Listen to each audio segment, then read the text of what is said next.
Hi everyone, welcome back to Tech for Gamers. Today we are going to be learning how to change language in T3 Arena game. First of all, launch open the T3 Arena game on your device to get started.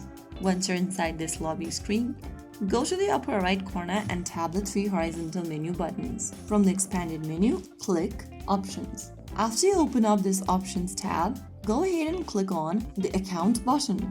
Under Account, tap the Change button right next to Language, and from the available language options, choose the one you want to change to for your game. After making a selection, click on Apply, and this will restart your game with the chosen language interface. So that's it. That is how you easily change your language setting in T3 Arena. If you found the video helpful, don't forget to like, share, and subscribe to our channel. I will be back in the next video. Thank you for watching.